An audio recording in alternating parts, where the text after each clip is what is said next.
Hi everyone. I'm going to tell myself I put day 4 on yesterday's 30 days of stitches in September, and it was day 3. You'd think at my age I could just look at the calendar and know it's the 4th one. I don't know what I was doing. So today is day 4, and it's going to be the double crochet, and we are going to just of course start with our slip stitch. Make this any way that's comfortable for you. There are several ways. I've seen some people do it, and I've tried. It's like they're not doing it that way. They just kind of wrap the hook around it, and oh, I think it's so neat, but I can't figure it out. So we might explore one day all the different ways that happens, along with some other little good things I've seen. So we're going to start out with a chain. Now the double crochet is just done in any numbers of stitches, and then you want to do +2 for the foundation chain. So I only say this is important when if you're making a sample, unless it's just specific that you want, but then do that. If you are making sure it's a certain length, I'm going to make sure, I would make sure I do how many ever stitches that needs, then make sure you add the 2 so you're not taking away from your the length of your project. So let's just do, I've been doing 12, I think.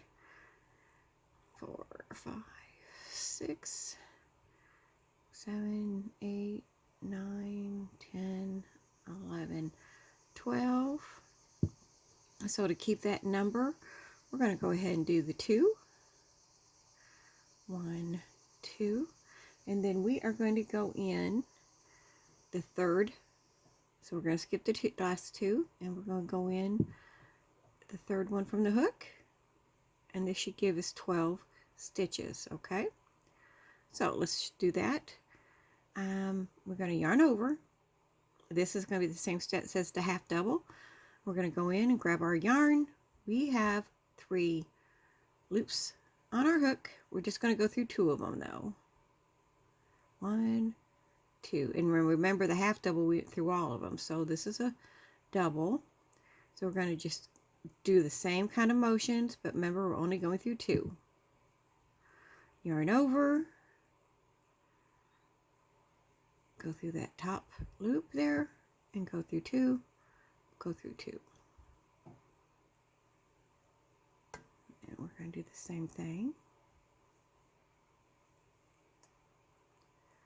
We're just going to do this all the way down.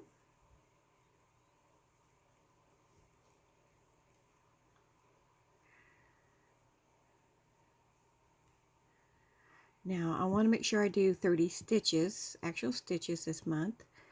But do you want to see extra video on like the various turning methods? Like we're using chain 2 and turn. I actually use several different methods for this, depending on the project I'm using. Do you want a video on that? Or do you more or less want on to just variations of things that we may do? I love watching other people, and I like to see maybe something different that they do. So would you like to see a video on some of those variations that people do? Let me know in the comments if it's something you're interested in. We do make it maybe a bonus or something, because it's not actually learning a stitch. Okay, so we have finished our first row,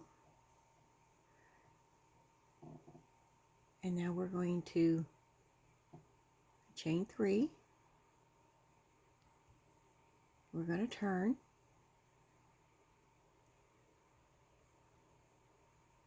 and then we're going to do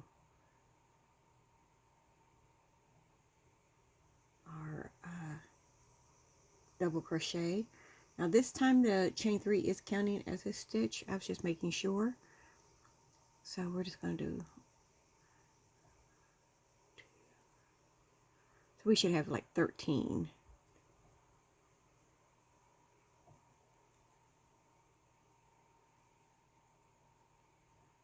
So you can see it's an easy flow stitch. Just remember, yarn over. Oh, and we are going, my bad, we are going in that V stitch. We're taking both of them. We do this as a rule And I'm sorry I didn't point that out. So if you want to make sure you get both those loops on your hook and bring it through.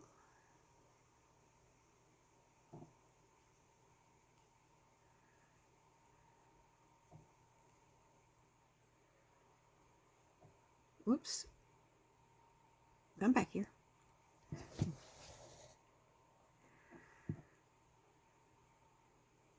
And you can see this goes fairly fast. Once you get the rhythm to it, go slow if it's something you're just first learning. There's nothing that says you have to do this in a fast pace. So we just want to make sure we're getting through there. Now we're at the end. Remember we had those 2 turns. So we're going to have to turn it to us a little bit. And that V looks like it's on the side. But we want to make sure we catch that. And there's our double crochets. Now I'm going to do like we did yesterday. I'm going to do a few more rows so you can see a little bit better of the final results, and I'll be right back. But remember, it's a yarn over, go through with that tops V-stitch, and there we go. I don't know, well, we might as well do this row together if we're working together. Just yarn over, just make sure you're catching 2 of them. And one of the stitches we're going to do is some of my favorites because it combines the double crochet with the single crochet or the half doubles, or you use all 3 of them. I have a blanket stitch. I'm doing a project for my granddaughter that I might use to show that stitch because it's beautiful and I need to work on it. It's one of those that I have put up and I have not brought it back out, and I need to finish it. It's a temperature blanket for her when she was born. I went back and caught the temperatures for those days using an app. It was kind of neat to do. I've gotten one granddaughter's done, and I need to do this other granddaughter, finish hers up. She'll be 4 in September, so I really need to get it worked on because she has a little brother now, my grandson, and I want to do one for him before he gets too old. He's just 1 now. But there it is, guys. There's that double crochet. I am going to do a few more rows just so you can kind of get a bigger idea what it looks like when you're working on a project. So I'll be right back with you. Okay, so here's just a few more rows.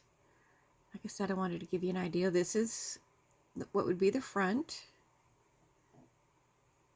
And then we can switch it to the back. So if you want your blanket to look the same, this is a good stitch.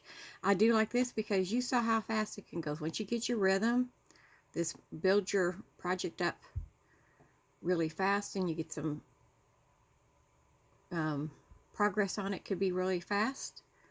But like I said, we're going to do the treble tomorrow. And we're going to, then after that, we will start making different stitches using what we've learned.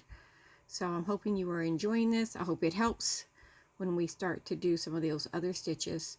So thank you for watching, guys, and I will be seeing you tomorrow for day 5.